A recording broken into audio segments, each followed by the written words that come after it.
Hi, I'm Elif. Welcome to my kitchen. I'll be showing you how to make Turkish-style stuffed grape leaves today. The word dolma in Turkish simply means filled or stuffed, and we have a variety of them. We have eggplant dolma, zucchini dolma, bell pepper dolma, but my favorite is Yalancı Dolma. That means fake dolma because instead of being filled with meat, it's filled with a mixture of rice, pine nuts, and currants, which in my opinion makes it all the more delicious. It's an excellent summer dish because it's vegan, it won't go bad in the heat, and it's served either chilled or at room temperature, which is ideal for those hot summer days and nights.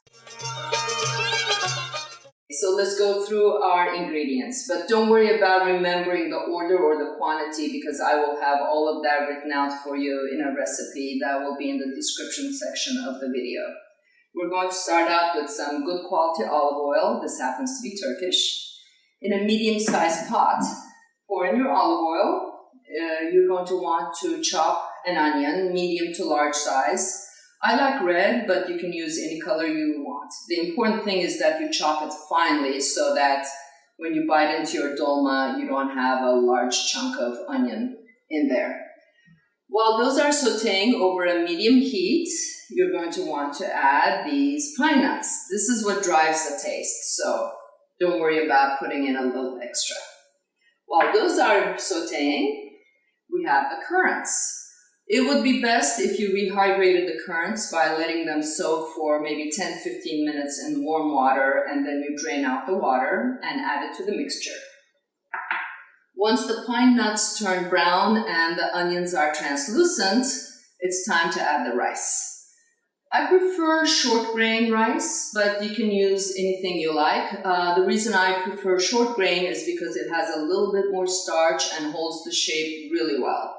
But I've also had very good success with cracked wheat, also known as bulgur, and a little less success with quinoa. Experiment on your own. Add the rice, stir it in, add in the hot water and salt and pepper, and bring it to a boil. Once it's boiling, turn it down as low as you can while maintaining the simmer, and let it simmer for about 10-15 minutes. Be sure to check it regularly because you don't want it to burn in the bottom. You want to turn it off just as there's just a little bit of moisture left because it'll absorb it later. Now let's take a look at the rice I cooked previously and how we're going to finish it off. Here's the rice that I cooked. Delicious already with currants and pine nuts and nicely translucent onions. To this, we're going to add finely chopped parsley. I like flat leaf. It works best, but if you can't find it, you can substitute curly. So put that in there. And also we have the juice of a lemon to add that nice tart finishing taste. And mix this up well. Then we will be ready for the most fun part.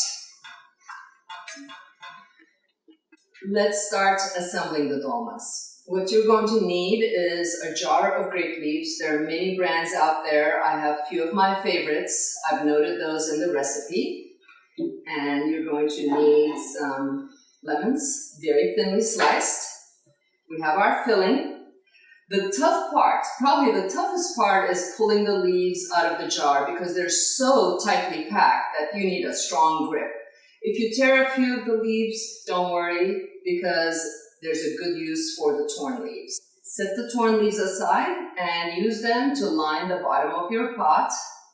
That way the dolmas can go right on top of that. So we have everything we need right here.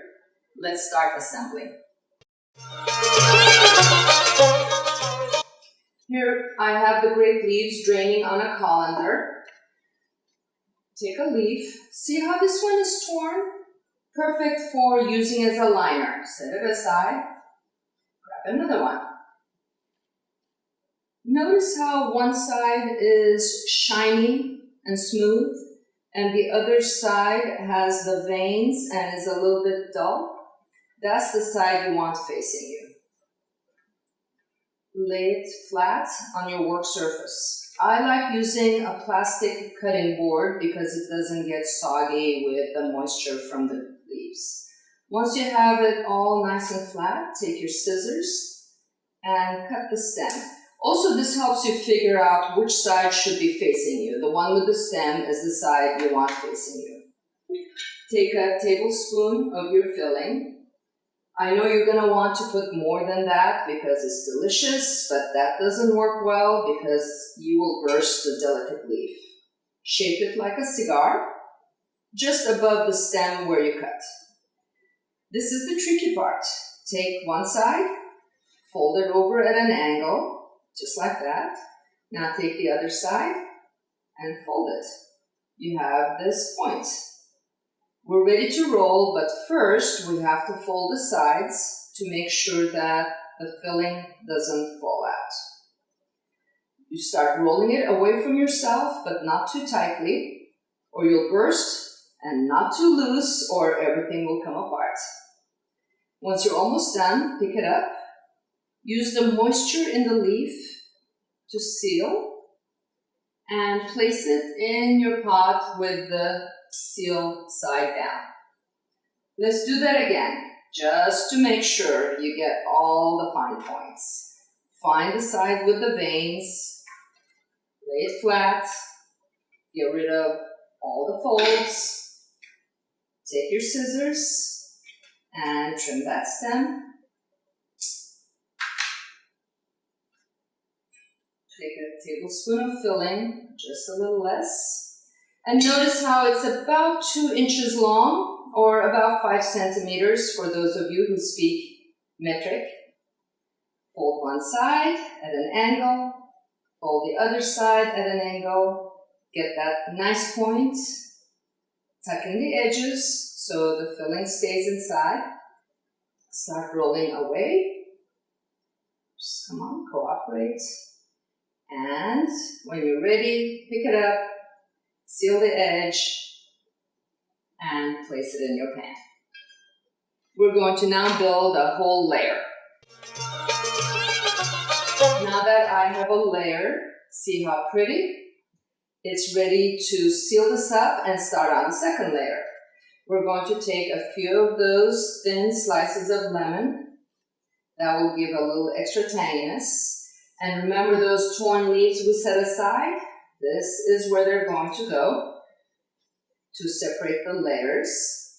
And then we can start building the top layer.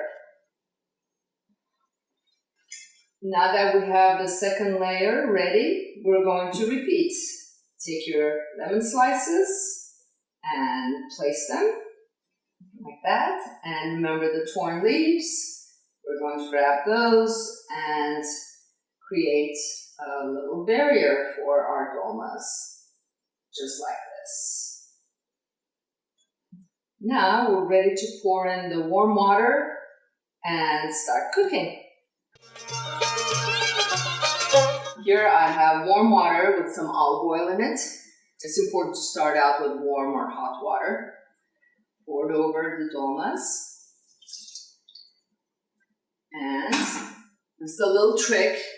Find a plate that will fit within your pot. Place it over it. This is to weight it all down and prevent it from bursting. And set it to cook over a medium fire. Be sure to check it every 10-15 minutes because if you put in too much water, it'll be like boiling the dolmas, not very tasty. If you put too little water, then you're going to burn the bottom layer. So when you check, there should still be some water in there. If not, keep adding a little bit. The whole thing should take about 45 minutes. After 40 minutes or so, take a fork and see if it is done. The fork should just slide in very easily. When you're done, remove the lid, let it all cool down, and arrange it in a serving platter with wedges of lemon. Put it in the refrigerator until you're ready to serve. It will be delicious. And one final note. Remember all this brine left in the jar? Don't throw it away. It makes for a perfect dirty martini. Have fun.